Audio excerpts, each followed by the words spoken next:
I was flying over here in the helicopter and then driving to the public meeting. And I want to say, what a beautiful place this is. ഞാൻ ഹെലികോപ്റ്ററിൽ കൂടി ഇവിടെ പറന്ന് വരികയായിരുന്നു, അതുപോലെ റോഡിലൂടെ ഇങ്ങോട്ട് വരികയായിരുന്നു. എനിക്ക് നിങ്ങളോട് പറയാൻ ആഗ്രഹമുണ്ട്, എന്ത് മനോഹരമായ ഒരു സ്ഥലമാണിത്. Very beautiful. And I am very, very happy to be here today. Always coming to Kerala is always a joy. Even more so now, because for the last 5 years, my brother has made it his second home. And he always tells me so much about Kerala, about all of you, how much he loves to come to Wayanad and to Kerala. കേരളത്തിൽ വരുന്നത് എല്ലായ്പ്പോഴും എപ്പോൾ കേരളത്തിൽ വന്നാലും സന്തോഷമുള്ളതാണ്. പക്ഷെ കഴിഞ്ഞ 5 വർഷങ്ങളായി കേരളത്തിൽ വരുന്നത് വലിയ സന്തോഷമുള്ള കാര്യമാണ്. എന്തുകൊണ്ടെന്നാൽ എൻ്റെ സഹോദരൻ വയനാട്ടിൽ നിന്ന് ജനപ്രതിനിധി ആയത് മുതൽ അദ്ദേഹം എല്ലായ്പ്പോഴും കേരളം എത്ര മനോഹരമാണ്, കേരളത്തിലെ ആളുകൾ എത്ര നല്ലതാണ്, അദ്ദേഹത്തിന് എത്രമാത്രം കേരളം ഇഷ്ടമാണ്, കേരളം എത്രമാത്രം എങ്ങനെയാണ് അദ്ദേഹത്തിൻ്റെ രണ്ടാമത്തെ വീടാണ് എന്നെല്ലാം എന്നോട് സ്ഥിരം പറയാറുണ്ട്. On my way here, Anthony ji was telling me of how beautifully all of you live in harmony, whether you are Hindus, Muslims, Christians, everybody in this area lives in great harmony and peace. And he was telling me how all festivals are celebrated together with great happiness here. എന്നോട് ശ്രീ ആന്റണി പറയുകയായിരുന്നു, ഇവിടെ ഹിന്ദു ആയാലും മുസ്ലിം ആയാലും ക്രിസ്ത്യാനി ആയാലും പത്തനംതിട്ടയിലെ ജനങ്ങൾ എത്ര സൗഹാർദ്ദത്തോടും സ്നേഹത്തോടും പരസ്പര ഐക്യത്തോടും കൂടിയാണ് ജീവിക്കുന്നതെന്നും എല്ലാ ആഘോഷങ്ങളും എങ്ങനെയാണ് ഒരുമിച്ച് ആഘോഷിക്കുന്നതെന്നും അദ്ദേഹം എന്നോട് പറയുകയായിരുന്നു. Our country is such a vast country. We have different religions, different languages, different ethnicities, all sorts of different cultures in one large, huge country called India. നമ്മുടെ രാജ്യം എന്ന് പറഞ്ഞ വളരെ മഹത്തായ ബൃഹത്തായ ഒരു രാജ്യമാണ്. പല സംസ്കാരങ്ങൾ, പല ഭാഷകൾ, പല കാലാവസ്ഥകൾ, പല വംശീയതകൾ, ഇതെല്ലാം കൂടി ഒരുമിച്ച് ചേർന്ന് ബൃഹത്തായ മനോഹരമായ ഒരു വലിയ രാജ്യമായ ഇന്ത്യയിൽ അടങ്ങിയിരിക്കുന്നു. And very few people today realize what a big achievement it is that we have come so far peacefully, with harmony, living happily with each other. സന്തോഷത്തോടുകൂടി സമാധാനത്തോടുകൂടി പരസ്പര പൊരുത്തത്തോടുകൂടി ഐക്യത്തോടുകൂടി നമ്മൾ ഇത്ര കാലം ഇന്ത്യ എന്ന രാജ്യം മുൻപോട്ട് വന്നത് എത്ര വലിയ ഒരു നേട്ടമാണെന്ന് ഇന്നത്തെ കാലത്ത് വളരെ കുറച്ച് ആളുകൾക്ക് മാത്രമേ മനസ്സിലാക്കാൻ സാധിക്കുന്നുള്ളൂ.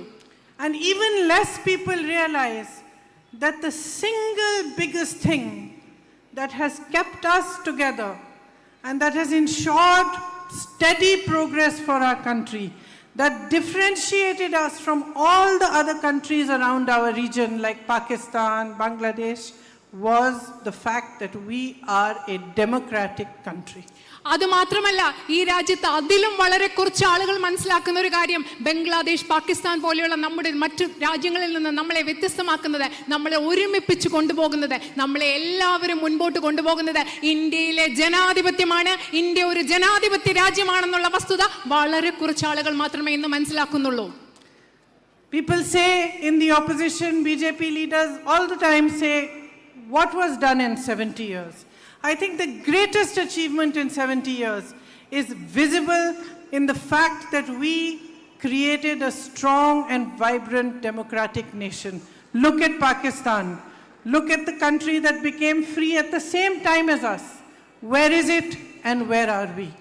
ഇവിടെ ബിജെപിയും ഇവിടുത്തെ ഓപ്പോസിഷൻ പ്രതിപക്ഷ എതിർ പാർട്ടികൾ കൂടുതൽ നമ്മളോട് ഇപ്പോഴും ചോദിച്ചുകൊണ്ടിരിക്കുന്നതാണ്, കഴിഞ്ഞ 70 വർഷമായിട്ട് ഈ രാജ്യത്ത് എന്താണ് ചെയ്യുന്നത്. എനിക്ക് അവരോട് പറയാൻ ആഗ്രഹമുണ്ട്, ചുറ്റുപാടുമുള്ള പാകിസ്ഥാനിലും നമ്മുടെ അതേ സമയത്ത് സ്വാതന്ത്ര്യം ലഭിച്ച പാകിസ്ഥാനെ നോക്കൂ, ബംഗ്ലാദേശിലേക്ക് നോക്കൂ. ഈ 70 വർഷം ഈ രാജ്യത്തിന്റെ ഏറ്റവും വലിയ നേട്ടം എന്ന് പറയുന്നത് ഇവിടെ സക്രിയമായ ജീവനുള്ള ഒരു ജനാധിപത്യം സംരക്ഷിച്ചു കൊണ്ടുപോകാൻ നമുക്ക് സാധിച്ചു എന്നതാണ് കഴിഞ്ഞ 70 വർഷങ്ങളിലെ ഇന്ത്യയുടെ ഏറ്റവും വലിയ നേട്ടം.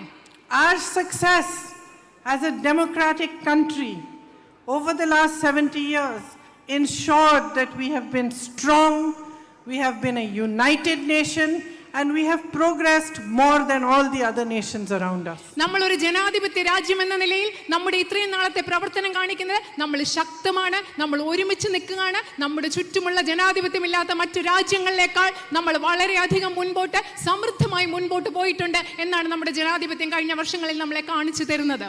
Those who fought for our freedom ensured that they made strong institutions to protect those freedoms, whether it was the judiciary or the media that had a lot of freedom, or the parliament. These were all institutions that were created in order to keep our democracy strong so that our nation could progress.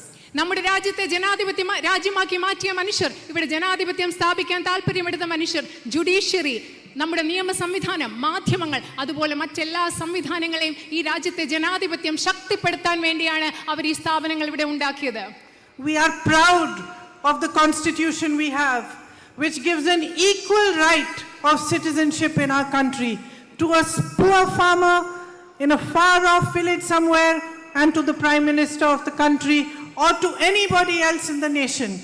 Everybody, every single citizen has an equal right, and that right is expressed in his vote. ഈ രാജ്യത്തെ ഒരു ദരിദ്രരായ കർഷകർക്കും ഈ രാജ്യത്തെ പ്രധാനമന്ത്രിക്കും തുല്യാവകാശങ്ങൾ, ഈ രാജ്യത്തെ എല്ലാ പൗരർക്കും തുല്യാവകാശങ്ങൾ നൽകുന്ന ഭരണഘടനയെക്കുറിച്ച് ഞങ്ങൾക്ക് അഭിമാനമുണ്ട്. ആ ഭരണഘടനയാണ് ഈ രാജ്യത്തെ ഓരോ പൗരർക്കും വോട്ട് ചെയ്യാനുള്ള അവകാശം നൽകുന്നത്, തുല്യാവകാശം നൽകുന്നത്.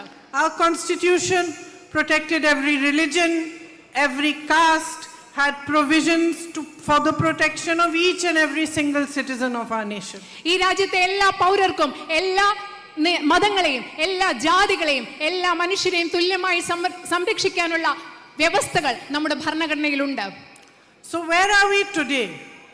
പക്ഷേ ഇന്ന് നമ്മൾ എവിടെയാണ് എത്തി നിൽക്കുന്നത്? I stand here before you 10 years into the BJP rule over this country. ഈ രാജ്യത്തെ BJP ഭരിച്ച 10 വർഷങ്ങൾക്ക് ശേഷമാണ് ഇന്ന് ഞാൻ നിങ്ങളുടെ മുൻപിൽ നിന്ന് സംസാരിക്കുന്നത്.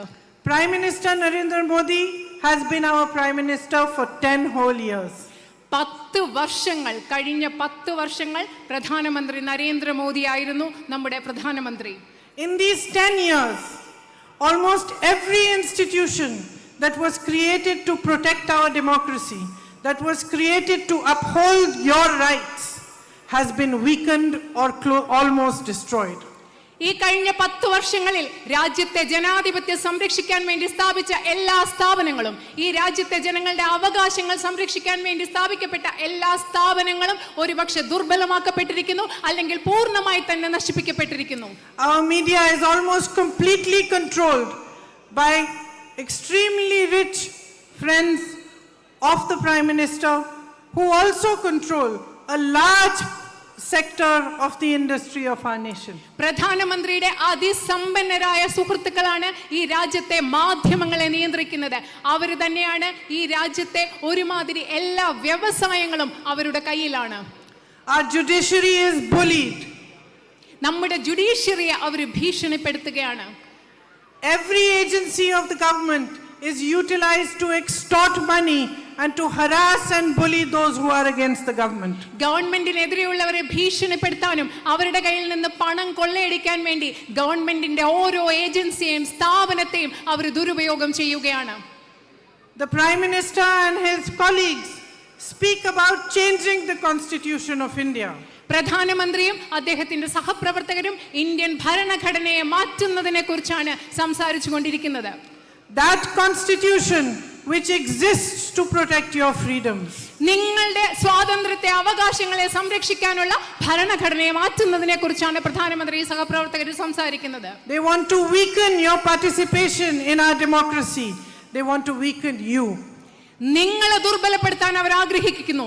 ഈ രാജ്യത്തെ ജനാധിപത്യത്തിൽ നിങ്ങളുടെ പങ്കാളിത്തം ദുർബലപ്പെടുത്താൻ അവർ ആഗ്രഹിക്കുന്നു. Elections come. Leaders of all political parties come and make speeches like I am making to you today. തെരഞ്ഞെടുപ്പ് സമയമാണ്. എല്ലാ പാർട്ടികളുടെയും നേതാക്കൾ, രാഷ്ട്രീയ പാർട്ടികളുടെ നേതാക്കൾ നിങ്ങളോട് വന്ന് നിങ്ങളുടെ മുൻപിൽ പ്രസംഗിക്കും. ഉദാഹരണത്തിന് ഞാൻ ഇന്ന് സംസാരിക്കുന്നത് പോലെ. And what truly makes me sad is that every election, most of the speeches of the BJP and its leaders are not about your issues. പക്ഷെ നിങ്ങൾക്കറിയാം, തെരഞ്ഞെടുപ്പ് കാലത്ത് BJPയുടെയും നേതാക്കളും അവരുടെ നേതാക്കൾ വന്ന് സംസാരിക്കുമ്പോൾ അവർ സംസാരിക്കുന്നത് ഈ രാജ്യത്തെ ജനങ്ങളുടെ, നിങ്ങളുടെ പ്രശ്നങ്ങളെ കുറിച്ചല്ല. They don't talk about the issues of farmers in our country. They don't talk about the issues of fishermen. They don't talk about the issues of women. They don't talk about how expensive everything has become and how difficult it has become for the common man to manage just his daily morning to evening expenses. അവർ ഈ രാജ്യത്തെ കർഷകരെ കുറിച്ച് സംസാരിക്കുന്നില്ല, അവർ ഈ രാജ്യത്തെ മത്സ്യത്തൊഴിലാളികളുടെ പ്രശ്നങ്ങളെ കുറിച്ച് സംസാരിക്കുന്നില്ല, അവർ ഈ രാജ്യത്തെ സ്ത്രീകളുടെ പ്രശ്നങ്ങളെ കുറിച്ച് സംസാരിക്കുന്നില്ല. ഈ രാജ്യത്തെ സാധാരണ മനുഷ്യരെ ഓരോ ദിവസത്തെയും ചെലവ് താങ്ങുന്നത്, ജീവിക്കുന്നത് എത്ര ബുദ്ധിമുട്ടാണെന്ന് BJPയുടെ നേതാക്കൾ നിങ്ങളോട് ഇലക്ഷൻ കാലത്ത് സംസാരിക്കുന്നതേയില്ല. Nobody tells you that the unemployment rates now are higher than they ever were in 45 years. ഈ രാജ്യത്ത് 45 വർഷത്തെ ഏറ്റവും വലിയ തൊഴിലില്ലായ്മ നിരക്കാണ് ഇപ്പോൾ ഉള്ളതെന്ന് നിങ്ങളോട് ആരും വന്ന് പറയുന്നില്ല. There are more young men and women qualified to get jobs who are jobless today in India than they ever were before. മുമ്പൊന്നും ഉണ്ടായിട്ടില്ലാത്ത വിധത്തിൽ ജോലി ചെയ്യാൻ യോഗ്യതയുള്ള, ജോലി കിട്ടാൻ അർഹതയുള്ള, പക്ഷെ തൊഴിലില്ലാത്ത അനേകം യുവാക്കളും യുവതികളും ഇന്ന് ഇന്ത്യയിൽ മുമ്പുണ്ടതിനേക്കാളും കൂടുതലുണ്ട്. In the Congress government, the unemployment rate was 2.2%. Today it is 6.6%. Congress government അധികാരത്തിലിരുന്നപ്പോൾ തൊഴിലില്ലായ്മ നിരക്ക് 2.2%, എന്നാൽ ഇത് 6.6% ഇന്ന് മാറിയിരിക്കുകയാണ്. And yet, during elections, nobody comes here and tells you how they're going to create jobs for you. പക്ഷേ എന്നിട്ടും ഈ തെരഞ്ഞെടുപ്പ് സമയത്ത് നിങ്ങളോട് വന്ന് ആരും പറയുന്നില്ല നിങ്ങൾക്ക് വേണ്ടി അവരെങ്ങനെയാണ് തൊഴിലുണ്ടാക്കാൻ പോകുന്നത്, തൊഴിൽ സൃഷ്ടിക്കാൻ പോകുന്നത് എന്ന് ആരും പറയുന്നില്ല. 10 years ago, you were promised 2 crore jobs. You never saw the truth of that. 10 വർഷങ്ങൾക്ക് മുമ്പ് നിങ്ങളോട് വാഗ്ദാനം ചെയ്തത് എന്താണ്? 2 കോടി തൊഴിലവസരങ്ങൾ. പക്ഷേ അതിന്റെ സത്യം അതൊരിക്കലും നിങ്ങൾ കണ്ടിട്ടില്ല. During the Congress government, 7.5% was our average growth rate. Today it is 5.9%. Yet if you switch the TV on, you look at the media, you listen to the speeches of the BJP leaders, all you are told is that the economy is booming and everybody is doing very well. Congress ഗവൺമെന്റിന്റെ കാലത്ത് 7.50%, 7% വളർച്ചാ നിരക്കുണ്ടായിരുന്നു. ഇന്ന് ഇത് 5.5% കുറഞ്ഞിരിക്കുന്നു. പക്ഷെ നിങ്ങൾ മാധ്യമങ്ങളിൽ നോക്കിയാൽ BJPയുടെ നേതാക്കൾ സംസാരിക്കുന്ന കേട്ടാൽ നിങ്ങൾ എന്താണ് അവർ പറയുന്നത്? നമ്മുടെ സമ്പദ് വ്യവസ്ഥ അങ്ങനെ വളർന്നുകൊണ്ടിരിക്കുകയാണ് എന്നുള്ളതാണ് നമുക്ക് കേൾക്കാനും മനസ്സിലാക്കാനും സാധിക്കുന്നത്. Agricultural growth rate has fallen from 4.6% to 1.8%. Household savings have dropped. The debt on the country has gone from 55 lakh crore rupees to 205 lakh crore rupees. കാർഷിക മേഖലയിലെ വളർച്ച 1% താഴെ വന്നിട്ടുണ്ട്. നമ്മുടെ രാജ്യത്തെ കുടുംബങ്ങളുടെ സമ്പാദ്യം വളരെ അധികം ഗണ്യമായി കുറഞ്ഞിട്ടുണ്ട്. അതുപോലെ തന്നെ രാജ്യത്തിന്റെ ദേശീയ കടം വർദ്ധിച്ചുകൊണ്ടിരിക്കുകയാണ്. So life is difficult for you. നിങ്ങൾക്കറിയാം ഈ സാഹചര്യത്തിൽ ജീവിക്കുക എന്നത് നിങ്ങൾക്ക് എല്ലാവർക്കും ബുദ്ധിമുട്ടുള്ള കാര്യമാണ്. Whichever part of India I go to, people are struggling. They go to buy things for their families. They are unable to make ends meet. Every member of the family is trying to do some sort of job, trying his best to earn, but the earnings are not enough. You need to buy a new uniform for your children. You need to go get something for the school. There's a festival you would like to celebrate. You would like to buy new things. Everything has become a tension. ഞാൻ രാജ്യത്തിന്റെ ഏതു ഭാഗത്ത് പോയാലും മനുഷ്യർ ജീവിക്കാൻ ബുദ്ധിമുട്ടുകയാണ്. വീട്ടിലേക്ക് സാധനങ്ങൾ വാങ്ങിക്കണം, കുട്ടികൾക്ക് യൂണിഫോം വാങ്ങിക്കണം, അവർക്ക് സ്കൂളിലെ ആവശ്യങ്ങളുണ്ട്, ഉത്സവങ്ങൾ വരുമ്പോൾ ആഘോഷിക്കാൻ വാങ്ങിക്കണം. പക്ഷെ ഇതൊന്നും വാങ്ങിക്കാനുള്ള പൈസ സാധാരണക്കാരുടെ കയ്യിലില്ല.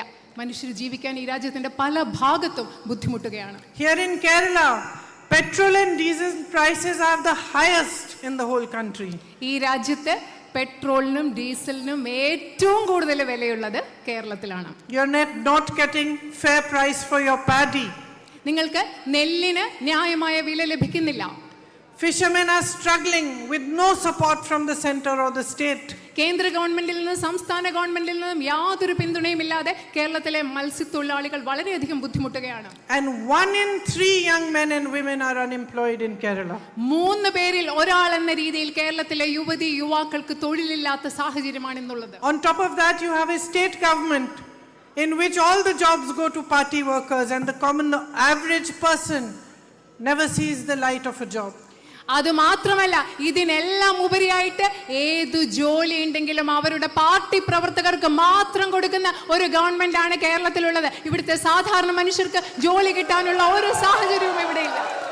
I know that you have the highest NRI population in this area and that so many of you send members of your family outside the country. They work hard, they send you money, they send you support, but at the end, this is their motherland.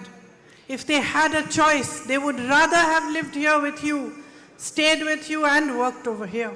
എനിക്കറിയാം ഈ ഭാഗത്ത് ഏറ്റവും കൂടുതൽ പ്രവാസികളുള്ള സ്ഥലമാണ്. നിങ്ങളുടെ ഒക്കെ വീടുകളിൽ നിന്ന് നിങ്ങൾ ഒരാളെങ്കിലും പുറത്തുണ്ടായിരിക്കും, പുറത്തു പോയിട്ടുണ്ടായിരിക്കാം. അവർ അവിടെ പണി ചെയ്യുന്നു, ജോലി ചെയ്യുന്നു, നിങ്ങൾക്ക് പൈസ അയച്ചു തരുന്നു, അതെല്ലാം ശരിയാണ്.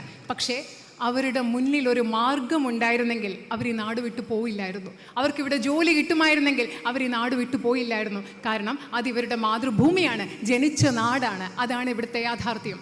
The situation has become so difficult that many youth from Kerala are being forced to go and work in the Russian war front where there is a war. ശരിക്കും നമുക്കറിയാം, റഷ്യൻ യുദ്ധമുഖത്ത് പോലും കേരളത്തിൽ നിന്ന് പല യുവജനങ്ങൾ അവിടെ പോയി ജോലി ചെയ്യാൻ നിർബന്ധിതരാകുന്ന ഒരു സാഹചര്യമാണ് കേരളത്തിൽ നിന്ന് നിലവിലുള്ളത്. Over 21 lakh people from Kerala have been forced to leave their hometowns to look for employment. തൊഴിൽ തേടി ഏകദേശം 21 ലക്ഷത്തിലധികം യുവാക്കൾ, ജനങ്ങൾ കേരളത്തിൽ നിന്ന് തൊഴിൽ തേടി പുറത്തേക്ക് പോകാൻ നിർബന്ധിതരായ സാഹചര്യം. And yet, whether it is the chief minister or it is the BJP government at the center, they are silent on these issues. പക്ഷേ ഇത് കേരളത്തിലെ മുഖ്യമന്ത്രിയാണെങ്കിലും കേന്ദ്രത്തിലെ BJP ഗവൺമെന്റ് ആണെങ്കിലും ഈ പ്രശ്നങ്ങളെക്കുറിച്ച് നിശബ്ദരായിരിക്കാനാണ് ഇഷ്ടപ്പെടുന്നത്. You know, like in a football match, when you have a compromised player, you can't win the match. In the same way, your CM is compromised. He only attacks my brother and the Congress party. He never attacks the BJP. ഒരു കാര്യം പറയട്ടെ, ഒരു football മാച്ചിൽ ഒരു കളിക്കാരൻ എതിർഭാഗത്തുള്ളവരോട് അനുരഞ്ജനം, ഒത്തുകളി നടത്തിയാൽ നിങ്ങൾക്ക് ഒരിക്കലും ആ കളി ജയിക്കാൻ പറ്റില്ല. അതുപോലെ കേരളത്തിലെ മുഖ്യമന്ത്രി ഒത്തുതീർപ്പ് ചെയ്യുന്ന, അനുരഞ്ജനം ചെയ്യുന്ന, ഒത്തുകളിക്കുന്ന ആളാണ്. അദ്ദേഹം എൻ്റെ സഹോദരനെയും കോൺഗ്രസ് പാർട്ടിയെ മാത്രമേ ആക്രമിക്കുന്നുള്ളൂ. അദ്ദേഹം BJPക്കെതിരെ ഒരക്ഷരം പറയുന്നില്ല. Have you ever thought about it? His name came up in so many scams, Life Mission and gold scam and so many scams. But how come Mr. Narendra Modi's government, the BJP government, never put cases on him, never did any raids on him, no action has been taken on him? നിങ്ങൾക്കറിയാം, നിങ്ങൾക്ക് എല്ലാവർക്കും അറിയുന്ന പോലെ സ്വർണ്ണ കള്ളക്കടത്തിൽ, life mission അഴിമതിയിലൊക്കെ അദ്ദേഹത്തിന്റെ കേരളത്തിന്റെ മുഖ്യമന്ത്രിയുടെ പേര് കേട്ടിട്ടുണ്ട്. പക്ഷേ എന്തുകൊണ്ടാണ് നരേന്ദ്രമോദി ഗവൺമെന്റ് അദ്ദേഹത്തെ ഉപദ്രവിക്കാത്തത്, അദ്ദേഹത്തിനെതിരെ കേസെടുക്കാത്തത്, അദ്ദേഹത്തെ ചോദ്യം ചെയ്യാത്തത് എന്തുകൊണ്ടാണെന്ന് നിങ്ങൾ ചിന്തിക്കേണ്ടിയിരിക്കുന്നു. Kerala BJP president was caught with crores during the election. No action was taken on him. കേരളത്തിലെ BJPയുടെ പ്രസിഡന്റിനെ കഴിഞ്ഞ ഇലക്ഷൻ സമയത്ത് കയ്യിൽ കോടികളുമായിട്ട് പിടികൂടി. പക്ഷേ ഇതുവരെ അദ്ദേഹത്തിനെതിരെ ഒരു നടപടിയും എടുത്തിട്ടില്ല.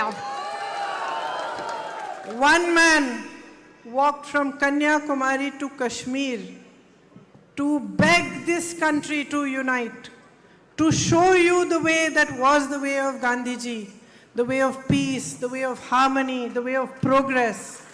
ഈ സാഹചര്യത്തിലാണ് ഒരു മനുഷ്യൻ കാശ്മീർ മുതൽ കന്യാകുമാരി വരെ നടന്ന് ഈ രാജ്യത്തെ ജനങ്ങളോട് സമാധാനത്തിന് വേണ്ടി, ഐക്യത്തിന് വേണ്ടി, ഗാന്ധിജിയുടെ മാർഗത്തിന് വേണ്ടി, സമൃദ്ധിക്ക് വേണ്ടി, സമാധാനത്തിനോട് വേണ്ടി ഈ രാജ്യത്തെ ജനങ്ങളോട് അഭ്യർത്ഥിച്ചുകൊണ്ട് ഒരു മനുഷ്യൻ കാശ്മീർ മുതൽ കന്യാകുമാരി വരെ നടന്നത്.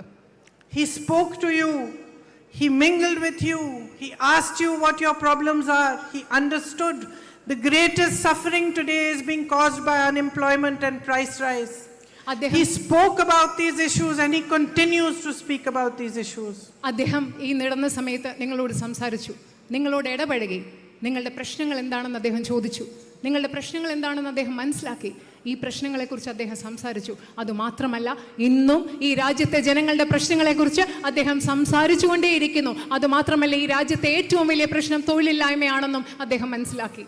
This man raises his voice against injustice. He stands for the truth. He fights for the truth. He fights for democracy. And the Chief Minister of Kerala only attacks this one man. ഈ മനുഷ്യൻ അനീതിക്കെതിരെ അദ്ദേഹത്തിന്റെ ശബ്ദമുയർത്തുന്നു. അദ്ദേഹം സത്യത്തിന് വേണ്ടി സംസാരിക്കുന്നു. അദ്ദേഹം ജനങ്ങൾക്ക് വേണ്ടി സംസാരിക്കുന്നു. അദ്ദേഹം ജനാധിപത്യത്തിന് വേണ്ടി സംസാരിക്കുന്നു. എന്നിട്ടും ഈ കേരളത്തിലെ മുഖ്യമന്ത്രി അദ്ദേഹത്തെ മാത്രം വിമർശിക്കുന്നത് എന്തിനാണ്? അദ്ദേഹത്തിനെതിരെ മാത്രം സംസാരിക്കുന്നത് എന്തിനാണ്? So my friends, with all the problems that you are facing, the difficulties in your daily life, the rising unemployment, the rising prices, All these immense problems my fishermen brothers and sisters are also facing here. Do you not expect that your chief minister and the prime minister should be addressing these problems? നിങ്ങൾക്ക് തോന്നുന്നില്ലേ നിങ്ങൾ നേരിടുന്ന വിവിധ പ്രശ്നങ്ങൾ, തൊഴിലില്ലായ്മ, വിലക്കയറ്റം, മത്സ്യത്തൊഴിലാളികളുടെ പ്രശ്നങ്ങൾ, അങ്ങനെ സാധാരണ ജനങ്ങൾ ജീവിതത്തിൽ നേരിടുന്ന ഒരുപാട് പ്രശ്നങ്ങൾ നിങ്ങളുടെ ഉള്ളിലുള്ളപ്പോൾ നിങ്ങൾ ചിന്തിക്കുന്നില്ലേ ഈ രാജ്യത്തെ മുഖ്യമന്ത്രിയും ഈ കേരളത്തിലെ മുഖ്യമന്ത്രിയും അതുപോലെ രാജ്യത്തെ പ്രധാനമന്ത്രിയും ഈ പ്രശ്നങ്ങളൊക്കെ പരിഹരിക്കാൻ എന്തെങ്കിലും മാർഗങ്ങൾ കൊണ്ട് മുന്നോട്ട് വരണമെന്ന് നിങ്ങൾ ചിന്തിക്കുന്നില്ലേ? When there is violence against women, which you know that we women are facing across the nation, not only the central government in the BJP, but your state government also protects the culprits instead of punishing them. നിങ്ങൾക്കറിയാം, ഈ രാജ്യത്ത് മുഴുവൻ സ്ത്രീകൾ അതിക്രമങ്ങൾ നേരിടുമ്പോൾ, അത് കേന്ദ്രത്തിൽ മാത്രമല്ല കേരളത്തിലും നടക്കുമ്പോൾ, കേന്ദ്ര ഗവൺമെന്റ് മാത്രമല്ല കേരളത്തിലെ ഗവൺമെന്റും അവിടെ കുറ്റവാളികളെ, സ്ത്രീകൾക്കെതിരെ കുറ്റവാളികളെ, അതിക്രമങ്ങൾ നടത്തുന്ന കുറ്റവാളികളെ സംരക്ഷിക്കാനാണ് താല്പര്യം കാണിക്കുന്നത്. In Kerala you saw this in Vallayar, Pallattai and Vandiperiyar cases. വാളയാറിൽ നിങ്ങൾ കണ്ടു, വണ്ടിപ്പെരിയാറിൽ ഈ സാഹചര്യം നിങ്ങൾ കേരളത്തിൽ കണ്ടു. The whole country watched when a soldier's wife was paraded in front of the whole country in Manipur and molested, and the government turned its back on her. നിങ്ങൾക്കറിയാം, ഈ രാജ്യം മുഴുവൻ കണ്ടതാണ് മണിപ്പൂരിൽ ഒരു പട്ടാളക്കാരന്റെ ജീവിത പങ്കാളിയായ സ്ത്രീ അധിക്ഷേപിക്കപ്പെട്ട് അവരെ നഗ്നയായി രാജ്യത്തിന് മുൻപിൽ പരേഡ് ചെയ്തപ്പോൾ ഗവൺമെന്റ് ഒരു പിന്തുണയ്ക്കും ആ സ്ത്രീയുടെ ഒപ്പം നിന്നില്ല എന്നുള്ളത് ഈ രാജ്യം മുഴുവൻ കണ്ടതാണ്. The rapists of Bilkis Bano were released and welcomed with garlands by BJP workers. Bilkis ബാനുവിനെ ബലാത്കാരം ചെയ്ത കുറ്റവാളികളെ, റേപ്പിസ്റ്റുകളെ അവരെ പുറത്തുവിടുകയും അവരെ മാലയിട്ട് സ്വീകരിക്കുകയുമാണ് BJPയുടെ പ്രവർത്തകർ ചെയ്തത്. The perpetrators of rapes and murders in places like Hathras and Unnao were protected by the BJP. ഹത്രാസിലും ഉന്നാവും പോലെയുള്ള സ്ഥലങ്ങളിൽ ബലാത്കാരം ചെയ്യുന്നവർ, കൊലപാതകികൾ, ഇവരെയൊക്കെ സംരക്ഷിക്കുകയാണ് BJP ചെയ്തുകൊണ്ടിരിക്കുന്നത്. And even our women Olympic wrestlers, when they complained that they had been molested and they protested on the streets of Delhi for days just asking for justice, their voices went unheard. Modi ji's house is just a few kilometers away. He invited them for tea when they won gold medals. He participated in their victory, but when they were in pain, when they asked for justice, he refused to even speak to them. നമ്മുടെ ഗുസ്തി മേഖലയിൽ പ്രവർത്തിക്കുന്ന നമ്മുടെ വനിതാ പ്രവർത്തകർ, നമ്മുടെ വനിതാ കായിക താരങ്ങൾ, അവർ നേരിട്ട ലൈംഗിക അധിക്ഷേപത്തിനെതിരെ പ്രതിഷേധിച്ചപ്പോൾ അവരുടെ ഒപ്പം നിൽക്കാൻ പ്രധാനമന്ത്രി തയ്യാറായില്ല. അദ്ദേഹം താമസിച്ചത് അവർ ഡൽഹിയിലെ നിരത്തുകൾ പ്രതിഷേധിച്ചതിന്റെ തൊട്ടടുത്താണ്. അവർ ജയിച്ചപ്പോൾ, അവർക്ക് വിജയമുണ്ടായപ്പോൾ, അവർ രാജ്യത്തിന് വേണ്ടി ഒളിമ്പിക്സിൽ മെഡലുകൾ നേടിയപ്പോൾ പ്രധാനമന്ത്രി അവരുടെ വിജയത്തിൽ പങ്കെടുത്തു. പക്ഷെ അവർക്ക് ദുഃഖമുണ്ടായപ്പോൾ അവരുടെ കൂടെ നിൽക്കാൻ അദ്ദേഹം തയ്യാറായില്ല. So I think in this election there are two main issues on which you need to think very deeply before you cast your vote. എനിക്ക് പറയാനുള്ളത്, ഈ തെരഞ്ഞെടുപ്പിൽ രണ്ട് പ്രധാനപ്പെട്ട പ്രശ്നങ്ങളുണ്ട്. നിങ്ങൾ നിങ്ങളുടെ വോട്ട് രേഖപ്പെടുത്തുന്നതിന് മുമ്പ് ആഴത്തിൽ ചിന്തിക്കേണ്ടത് ഈ രണ്ട് പ്രധാനപ്പെട്ട പ്രശ്നങ്ങളെ കുറിച്ചാണ്. The first and most important one is what I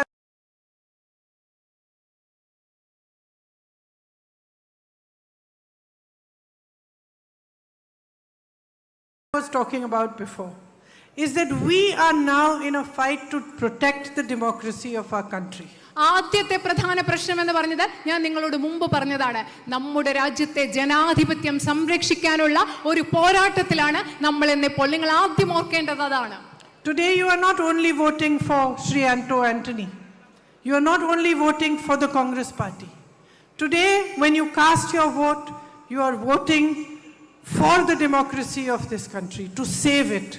നിങ്ങൾ ഈ തെരഞ്ഞെടുപ്പിൽ വോട്ട് ചെയ്യുമ്പോൾ നിങ്ങൾ ശ്രീ ആന്റണിക്ക് മാത്രമല്ല വോട്ട് ചെയ്യുന്നത്, നിങ്ങൾ ഇന്ത്യൻ നാഷണൽ കോൺഗ്രസിന് മാത്രമല്ല വോട്ട് ചെയ്യുന്നത്. ഈ തെരഞ്ഞെടുപ്പിൽ വോട്ട് ചെയ്യുമ്പോൾ ഈ രാജ്യത്തെ ജനാധിപത്യം സംരക്ഷിക്കുന്നതിന് വേണ്ടി, ഈ രാജ്യത്തെ ജനാധിപത്യത്തെ സംരക്ഷിക്കുന്നതിന് വേണ്ടിയാണ് നിങ്ങൾ വോട്ട് ചെയ്യുന്നത്. You are voting to protect that constitution which has given you the right to vote. നിങ്ങൾക്ക് വോട്ട് ചെയ്യാൻ അവകാശം നൽകിയ ഇന്ത്യൻ ഭരണഘടനയെ സംരക്ഷിക്കുന്നതിന് വേണ്ടിയായിരിക്കണം നിങ്ങൾ ഈ തെരഞ്ഞെടുപ്പിൽ വോട്ട് ചെയ്യുന്നത്. You are voting to protect the harmony with which you are living and you can progress. നമ്മൾ എല്ലാവരും ഒരുമിച്ച് പരസ്പരം ജീവിക്കുന്ന സാഹോദര്യത്തെ, പൊരുത്തത്തെ, ഐക്യത്തെ സംരക്ഷിക്കുന്നതിന് വേണ്ടും ഒരുമിച്ച് പുരോഗതിയിലേക്ക് മുൻപോട്ട് പോകുന്നതിന് കാരണമായ ഹാർമണിയെ, പൊരുത്തത്തെ സംരക്ഷിക്കാനായിരിക്കണം നിങ്ങൾ വോട്ട് ചെയ്യുന്നത്. You are voting to protect the institutions that give you justice when you are in pain. നിങ്ങൾ ബുദ്ധിമുട്ടിലാകുമ്പോൾ, വേദനയിലാകുമ്പോൾ നിങ്ങൾക്ക് നീതി ലഭ്യമാക്കുന്ന സ്ഥാപനങ്ങളെ സംരക്ഷിക്കുന്നതിന് വേണ്ടിയായിരിക്കണം ഈ തെരഞ്ഞെടുപ്പിൽ നിങ്ങൾ വോട്ട് ചെയ്യുന്നത്. You are voting to uphold everything that our forefathers fought for. Our freedom movement fought for. Mahatma Gandhi fought for. നമ്മുടെ സ്വാതന്ത്ര്യ സമര പ്രക്ഷോഭകാലത്ത് നമ്മുടെ പൂർവികർ, നമ്മുടെ മഹാത്മജി, അവരൊക്കെ എന്തൊക്കെ മൂല്യങ്ങൾക്ക് വേണ്ടിയാണോ പോരാടിയത്, ആ മൂല്യങ്ങളെ എല്ലാം സംരക്ഷിക്കുന്നതിന് വേണ്ടിയായിരിക്കണം ഈ തിരഞ്ഞെടുപ്പിൽ നിങ്ങൾ വോട്ട് ചെയ്യേണ്ടത്. So the first and most important issue is that you are not voting only for yourself, only for your constituency, only for your state.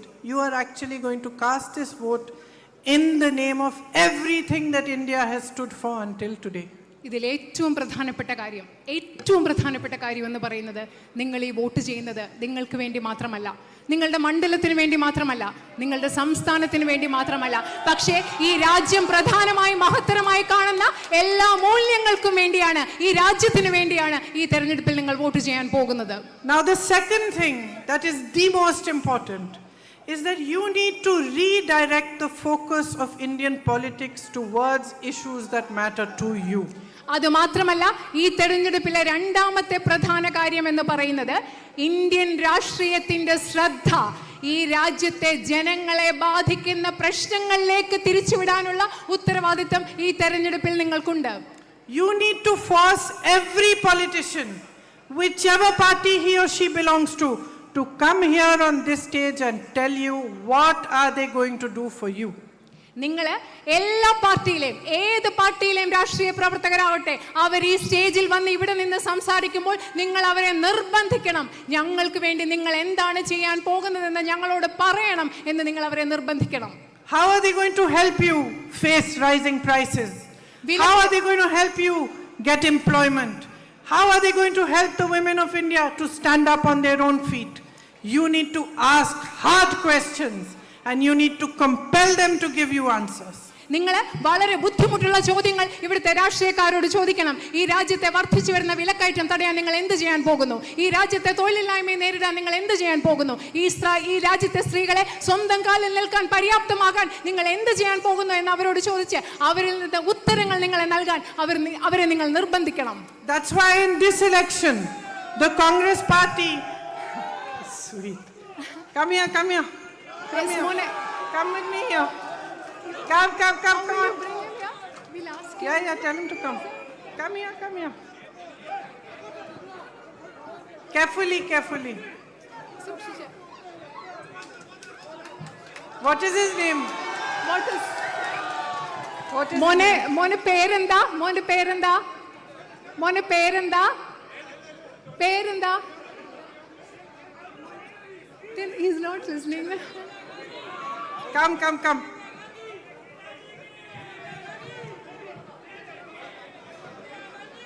Come, we'll put a chair.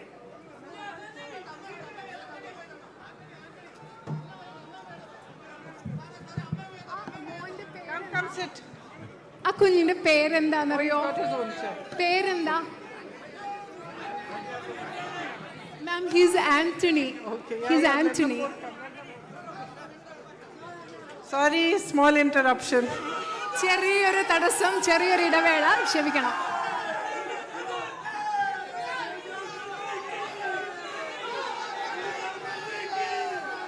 Carefully.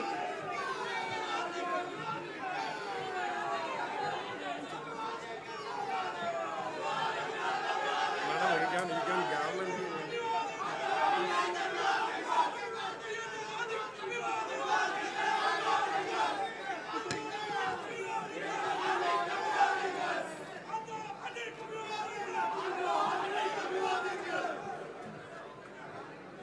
Two minutes.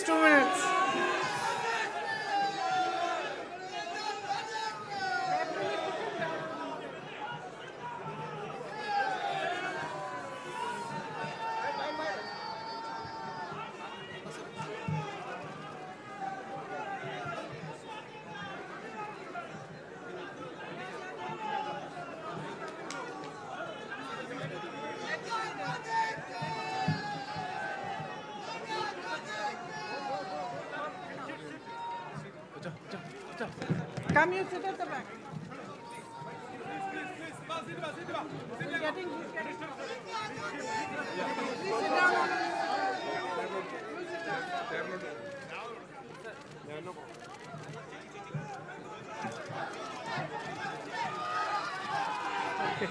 Okay, now I can continue. ഞാനിപ്പോൾ തുടർന്ന് സംസാരിക്കാം. Thank you. So the second thing, which is the most important issue, is that you must see to it that Indian politics starts responding to your struggles, your fights, your problems and your daily issues. നിങ്ങളുടെ ദൈനംദിന ജീവിത പ്രശ്നങ്ങളോട്, നിങ്ങളുടെ ബുദ്ധിമുട്ടുകളോട്, നിങ്ങളുടെ പോരാട്ടങ്ങളോട് പ്രതികരിക്കാൻ ശേഷിയുള്ളതാണ് Indian രാഷ്ട്രീയം എന്ന് ഉറപ്പുവരുത്താനുള്ള ഒരു ചുമതല ഈ തെരഞ്ഞെടുപ്പിൽ നിങ്ങൾക്കുണ്ട്. This is why in this election the Congress party has taken out a very elaborate manifesto in which we have said that we will give you certain guarantees. അതുകൊണ്ടാണ് ഈ തെരഞ്ഞെടുപ്പിൽ വളരെ വിപുലമായ ഒരു പ്രകടന പത്രികയുമായി, നിങ്ങൾക്ക് ധാരാളം ഉറപ്പ് നൽകുന്ന ഒരു പ്രകടന പത്രികയുമായി കോൺഗ്രസ് പാർട്ടി മുൻപോട്ട് വന്നിരിക്കുന്നത്. So I would like to read out to you some of the guarantees that will help you to face the issues that you are facing today. നിങ്ങൾ ഇന്ന് നേരിടുന്ന പല പ്രശ്നങ്ങളും, ചില പ്രശ്നങ്ങൾ പരിഹരിക്കാൻ ഉതകുന്ന ചില ഉറപ്പുകൾ, ഞങ്ങളുടെ പ്രകടന പത്രികയിൽ നൽകിയിട്ടുള്ള ചില ഉറപ്പുകളെ കുറിച്ച് സംസാരിക്കാൻ ഞാൻ The Congress party guarantees that rubber will be given agricultural status. റബ്ബറിന് കൃഷിയുടെ കാർഷിക വൃത്തിയുടെ പദവി നൽകുമെന്ന് ഇന്ത്യൻ നാഷണൽ കോൺഗ്രസ് ഉറപ്പ് നൽകുന്നു. We will make cooperative banks specially for fishermen. മത്സ്യത്തൊഴിലാളികൾക്ക് വേണ്ടി പ്രത്യേക സഹകരണ ബാങ്കുകൾ സ്ഥാപിക്കും എന്ന് ഞങ്ങൾ ഉറപ്പ് നൽകുന്നു. And in order to financially support the fishermen community, you will be given ID cards and credit cards. നമ്മുടെ മത്സ്യത്തൊഴിലാളി സമൂഹത്തെ സംരക്ഷിക്കുന്നതിന് വേണ്ടി, അവർക്ക് സാമ്പത്തിക സഹായം നൽകുന്നതിന് വേണ്ടി ID കാർഡുകളും ക്രെഡിറ്റ് കാർഡുകളും അവർക്ക് നൽകുന്നതായിരിക്കുമെന്ന് ഉറപ്പ് നൽകുന്നു. Special diesel subsidy and insurance cover will be given to all fishermen. പ്രത്യേക സബ്സിഡിയും അതുപോലെ തന്നെ ഇൻഷുറൻസ് പരിരക്ഷയും നമ്മുടെ മത്സ്യത്തൊഴിലാളി സുഹൃത്തുക്കൾക്ക് നൽകുന്നതായിരിക്കും. And you will have insurance cover for your fishing boats also. അത് മാത്രമല്ല, മത്സ്യത്തൊഴിലാളികളുടെ മത്സ്യബന്ധന യാനങ്ങൾക്കും ബോട്ടുകൾക്കും ഇൻഷുറൻസ് പരിരക്ഷ നൽകുന്നതായിരിക്കും. All across the country, yes, all across the country, we will make MSP a law. നമ്മള് രാജ്യം മുഴുവൻ മിനിമം താങ്ങുവില എന്ന് പറയുന്നത് നിയമപരമായി നമ്മുടെ കർഷകർക്ക് ഉറപ്പാക്കും. Today the central government has 30 lakh vacant jobs. We will fill these vacancies when we come to power. ഇന്ന് നമ്മുടെ കേന്ദ്ര ഗവൺമെന്റിൽ ഏകദേശം 30 ലക്ഷം തസ്തികകൾ ഒഴിഞ്ഞു കിടപ്പുണ്ട്. ഞങ്ങൾ അധികാരത്തിൽ വരുമ്പോൾ ഉടനടി ഈ തസ്തികകളിലേക്കെല്ലാം നിയമനം നടത്തുമെന്ന് ഉറപ്പ് നൽകുന്നു. For my young friends, we are coming up with an apprenticeship program so that your first job is guaranteed and you get at least 1 lakh rupees after you finish your studies. എന്റെ പ്രിയപ്പെട്ട യുവജനങ്ങളായ സുഹൃത്തുക്കൾക്ക് വേണ്ടി തൊഴിൽ പരിശീലനത്തിലുള്ള അവകാശം നിയമമാക്കുന്ന ഒരു ഉറപ്പുമായി ഞങ്ങൾ വരികയാണ്. നിങ്ങൾക്ക് തൊഴിൽ പരിശീലനത്തോടൊപ്പം തന്നെ 1 ലക്ഷം രൂപയും നിങ്ങളുടെ ബാങ്ക് അക്കൗണ്ടിൽ ആ പദ്ധതിയിലൂടെ ലഭ്യമാകും. അതുപോലെ തന്നെ നിങ്ങളുടെ ആദ്യത്തെ തൊഴിലും ആ പദ്ധതി ഉറപ്പ് നൽകും. To the eldest woman in every family, we guarantee 1 lakh rupees per year. അതുപോലെ തന്നെ കുടുംബത്തിലെ സ്ത്രീകൾക്ക്, ഒരു സ്ത്രീക്ക് നമ്മൾ ഓരോ വർഷവും 1 ലക്ഷം രൂപയും ഉറപ്പ് നൽകുന്നു. This is to help you face, because we know that women carry the brunt of rising prices. We know how difficult it is for you, and this is for you to help you face the difficulties that are before you. കാരണം ഞങ്ങൾക്കറിയാം, ഈ രാജ്യത്തെ വിലക്കയറ്റത്തിന്റെ ദുരിതം, ബുദ്ധിമുട്ട് ഏറ്റവും കൂടുതൽ അനുഭവിക്കുന്നത് ഇന്ത്യയിലെ സ്ത്രീകളാണ്. ആ സാഹചര്യത്തിൽ നിന്നും സ്ത്രീകൾക്ക് ഒരു പിന്തുണ നൽകുന്നതിന് വേണ്ടി, അവരെ സഹായിക്കുന്നതിന് വേണ്ടി ആണ് ഈ തുക ഞങ്ങൾ സ്ത്രീകൾക്ക് നൽകുന്നത്. Where there was a Congress government in Rajasthan, we had a successful health insurance program which provided up to 25 lakh rupees of health services for free. രാജസ്ഥാനിൽ കോൺഗ്രസ് ഗവൺമെന്റ് അധികാരത്തിലിരുന്നപ്പോൾ 25 ലക്ഷം രൂപ വരെ ആരോഗ്യ പരിരക്ഷ സൗജന്യമായി ഉറപ്പാക്കുന്ന ഒരു പദ്ധതി അവിടെ ഉണ്ടായിരുന്നു. We intend to have such a program all across India so that you can benefit from this health insurance and good, strong health services. അതുപോലെയുള്ള ഒരു പദ്ധതി രാജസ്ഥാൻ ഗവൺമെന്റ് നടപ്പിലാക്കിയതുപോലെയുള്ള ഒരു പദ്ധതി ഈ രാജ്യം മുഴുവൻ നടപ്പിലാക്കണം എന്ന് ഞങ്ങൾ ഉദ്ദേശിക്കുന്നു. നിങ്ങൾക്ക് ആരോഗ്യ സേവനങ്ങളും ആരോഗ്യ പരിരക്ഷയും ലഭ്യമാക്കുന്ന ഈ പദ്ധതി ഇന്ത്യ മുഴുവൻ ഞങ്ങൾ നടപ്പിലാക്കിയിരിക്കും. We will take action to address the problem in Manipur and the violence in Manipur. And we will scrap the CAA law. മണിപ്പൂരിലെ പ്രശ്നങ്ങൾ പരിഹരിക്കുന്നതിനും മണിപ്പൂരിലെ അക്രമം ഇല്ലാതാക്കുന്നതിനുമുള്ള നടപടികൾ ഞങ്ങൾ സ്വീകരിക്കും. അതുപോലെ തന്നെ പൗരത്വ നിയമത്തിൽ വരുത്തിയ ഭേദഗതി ഞങ്ങൾ റദ്ദാക്കുമെന്ന് ഉറപ്പ് നൽകുന്നു. Education loans, there will be a waiver for education loans, and that should help young people, young men and women to finish and complete their studies. In addition to this, there will be a 5,000 crore startup fund that will help you if young people want to start their own business. That fund will be specially for them. അതുമാത്രമല്ല ഈ രാജ്യത്ത് ധാരാളം വിദ്യാഭ്യാസ കടങ്ങളുണ്ട്. അതിൽ വിദ്യാഭ്യാസ കടങ്ങൾ എഴുതി തള്ളാനുള്ള ഒരു ഉറപ്പ് ഞങ്ങൾ നൽകുന്നു. അത് ഈ രാജ്യത്തെ ഒരുപാട് യുവജനങ്ങളുടെ അവരുടെ വിദ്യാഭ്യാസം പൂർത്തിയാക്കാൻ സഹായിക്കും. അതുപോലെ യുവജനങ്ങൾക്ക് വേണ്ടി 5,000 കോടിയുടെ ഒരു സ്റ്റാർട്ടപ്പ് ഫണ്ട് ഈ രാജ്യത്തെ സംരംഭകർക്ക് വേണ്ടി അതും കൂടി ഞങ്ങൾ ഉറപ്പ് നൽകുന്നു. So my friends, my sisters and brothers, as I said, the two most important things when you go to vote are for you to think about where our country is heading, to think about how your vote is going to contribute to protect our democracy, to protect our constitution, and to protect your rights and reservations. ആദ്യമായിട്ട് നിങ്ങളോട് ഞാൻ പറയാൻ നേരത്തെ പറഞ്ഞതുപോലെ എൻ്റെ സുഹൃത്തുക്കളെ, സഹോദരന്മാരെ, ഞാൻ പറയാൻ ആഗ്രഹിക്കുന്നത്, നിങ്ങൾ ഈ തെരഞ്ഞെടുപ്പിൽ പോകുമ്പോൾ ആദ്യം ചിന്തിക്കേണ്ടത് നമ്മുടെ രാജ്യം എങ്ങോട്ട് പോവുകയാണ്. നിങ്ങളുടെ വോട്ട് ഈ രാജ്യത്തെ ജനാധിപത്യത്തെയും ഈ രാജ്യത്തെ ഭരണഘടനയും നിങ്ങളുടെ അവകാശങ്ങളെയും സംരക്ഷിക്കുന്നതിന് വേണ്ടിയാണെന്നുള്ള കാര്യമാണ് നിങ്ങൾ പ്രധാനമായി ഓർക്കേണ്ടത്. And the second is that you focus on yourselves. Not on any political party, not on any leader, on yourselves. How is your life going to improve when you cast your vote? If you are going to give your vote to a party that only distracts you, that only spreads divisiveness between you, that only creates social problems between you, then you are not going to progress. If you want to vote for progress, you want to vote for the unity of this country, and most importantly, you want to vote for a bright future for your children, then your vote must go to the Congress party and the UDF. രണ്ടാമത്തെ കാര്യം, ഏറ്റവും പ്രധാനമായി നിങ്ങൾ ചിന്തിക്കേണ്ടത്, നിങ്ങളിൽ തന്നെ ശ്രദ്ധ കേന്ദ്രീകരിക്കണം. നിങ്ങളുടെ പ്രശ്നങ്ങളിൽ തന്നെ ശ്രദ്ധ കേന്ദ്രീകരിക്കണം. നിങ്ങളുടെ പ്രശ്നങ്ങളിൽ നിന്ന് നിങ്ങളുടെ ശ്രദ്ധ തിരിച്ചു മാറ്റുന്ന, ഈ രാജ്യത്തെ വിഭജിക്കുന്ന, ഈ രാജ്യത്ത് സാമൂഹ്യ പ്രശ്നങ്ങൾ സൃഷ്ടിക്കുന്ന ഒരു രാഷ്ട്രീയ പാർട്ടിക്കാണോ നിങ്ങൾ വോട്ട് ചെയ്യേണ്ടതെന്ന് ശ്രദ്ധിക്കണം. നിങ്ങളുടെ സമൃദ്ധിക്ക് വേണ്ടി, നിങ്ങളുടെ കുഞ്ഞുങ്ങളുടെ ഭാവിക്ക് വേണ്ടി, ഈ രാജ്യത്തിന്റെ സമൃദ്ധിക്ക് വേണ്ടി, നിങ്ങളുടെ സുരക്ഷിതമായ ഒരു ഭാവിക്ക് വേണ്ടിയാണ് നിങ്ങൾ വോട്ട് ചെയ്യാൻ ആഗ്രഹിക്കുന്നതെങ്കിൽ ഇന്ത്യൻ നാഷണൽ കോൺഗ്രസിന് നിങ്ങൾ വോട്ട് ചെയ്യണം എന്ന് ഞാൻ അഭ്യർത്ഥിക്കുന്നു.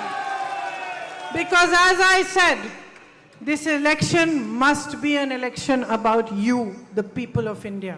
This election must be an election about the democracy of India, about the constitution of India, and about the future of this great nation for whom so many have laid down their lives. ഞാൻ നേരത്തെ പറഞ്ഞതുപോലെ ഈ തെരഞ്ഞെടുപ്പ് എന്ന് പറയുന്നത് ഇന്ത്യയിലെ ജനങ്ങളെ കുറിച്ചുള്ള തെരഞ്ഞെടുപ്പായിരിക്കണം. ഈ രാജ്യത്തെ ജനാധിപത്യത്തെ കുറിച്ചുള്ള തെരഞ്ഞെടുപ്പായിരിക്കണം. ഈ രാജ്യത്തിന്റെ ഭരണഘടനയെ കുറിച്ചുള്ള തെരഞ്ഞെടുപ്പായിരിക്കണം. ഈ രാജ്യത്തിന് വേണ്ടി ജീവൻ ബലികഴിച്ച അനേകം മനുഷ്യരെ ഓർക്കുന്ന, അവരുടെ ജീവിതത്തെ കുറിച്ച് ഓർക്കുന്ന ഒരു തെരഞ്ഞെടുപ്പായിരിക്കണം. So there are times in our lives as a nation, as a people, when we need to look beyond ourselves and think of the country that has given us life, that has given us hope, and that has given us sustenance. നിങ്ങൾക്കറിയാം, നമ്മുടെ ജീവിതത്തിലും ഒരു രാജ്യം എന്ന നിലയിലും വ്യക്തികൾ എന്ന നിലയിലും നമ്മുടെ ജീവിതത്തിൽ പല സന്ദർഭങ്ങളും ഉണ്ടാവാറുണ്ട്. ആ സന്ദർഭത്തിൽ നമ്മൾക്കുപരിയായി, നമ്മളിൽ നിന്നപ്പുറം നമ്മുടെ രാജ്യത്തെക്കുറിച്ച് നമുക്ക് ചിന്തിക്കണം. നമുക്ക് ജീവൻ നൽകിയ, നമുക്ക് പ്രതീക്ഷ നൽകിയ, നമ്മെ ജീവിപ്പിക്കുന്ന, നമ്മെ നിലനിർത്തിക്കുന്ന ഈ രാജ്യത്തെക്കുറിച്ച് നമ്മൾ ചിന്തിക്കേണ്ടിയിരിക്കുന്നു. And this is one of those times. It is one of those rare times in the history of our country where we need to stand up and make our vote count for the right things. ഇത് അങ്ങനെയുള്ളൊരു സമയമാണ്. നമ്മുടെ രാജ്യത്തിൻ്റെ ചരിത്രത്തിലെ അപൂർവമായൊരു സമയമാണ്. ഏത് സമയത്താണോ നമ്മൾ ധൈര്യപൂർവ്വം നിന്ന് നമ്മുടെ അവകാശങ്ങൾക്ക് വേണ്ടി നിന്ന് നമ്മുടെ വോട്ട് എത്ര പ്രധാനമാണെന്ന് തിരിച്ചറിഞ്ഞ് നമ്മുടെ രാജ്യത്തിന് വേണ്ടി നമ്മൾ നിലകൊള്ളുന്ന അതിപ്രധാനമായ അപൂർവമായ ഒരു അവസരമാണ് നമ്മുടെ രാജ്യത്തിന്റെ ചരിത്രത്തിൽ ഇന്ന്. Where we need to choose truth over lies. നമ്മൾ സത്യം നുണകൾക്കുപരിയായി നമുക്ക് സത്യം തിരഞ്ഞെടുക്കണം. Where we need to choose honesty over greed. അത്യാഗ്രഹത്തിനുപരിയായി നമ്മൾ സത്യസന്ധതയെ തിരഞ്ഞെടുക്കണം. Where we need to choose unity over divisiveness. വിഭാഗീയതയ്ക്കുപരിയായി നമ്മൾ ഐക്യത്തെ തിരഞ്ഞെടുക്കണം. And where we need to choose India first and foremost. അത് മാത്രമല്ല എല്ലാറ്റിനും ഉപരിയായി നമ്മൾക്ക് നമ്മുടെ ഇന്ത്യയെ തിരഞ്ഞെടുക്കേണ്ട തെരഞ്ഞെടുപ്പാണിത്. You're a better speaker than me. So you have all listened to me very carefully, and I'm very grateful to you because you've come from far off and you've sat here and listened to my words. I hope that you absorb them and you think about them deeply when you go to vote. Because as I said, this election is about bigger things. It is about you. It is about India. And we all need to stand up today for what is right. Thank you very much for all your good wishes and for all your support. Jai Hind. നിങ്ങൾ എല്ലാവരും പലയിടത്ത് നിന്ന് വന്ന് എന്നെ ശ്രദ്ധാപൂർവ്വം കേട്ടു. ഞാൻ ആഗ്രഹിക്കുന്നു നിങ്ങൾ വോട്ട് ചെയ്യാൻ പോകുമ്പോൾ ഞാൻ പറഞ്ഞത് നിങ്ങളുടെ മനസ്സിലുണ്ടാവുമെന്ന്. മറ്റെല്ലാത്തിലും ഉപരിയായി നമ്മളെക്കാളും ഉപരി നമ്മൾ ഈ രാജ്യത്തെക്കുറിച്ച് ചിന്തിക്കണം. നിങ്ങളുടെ എല്ലാ ആശംസകൾക്കും നന്ദി. Thank you. നന്ദി, നമസ്കാരം. ജയ് ഹിന്ദ്.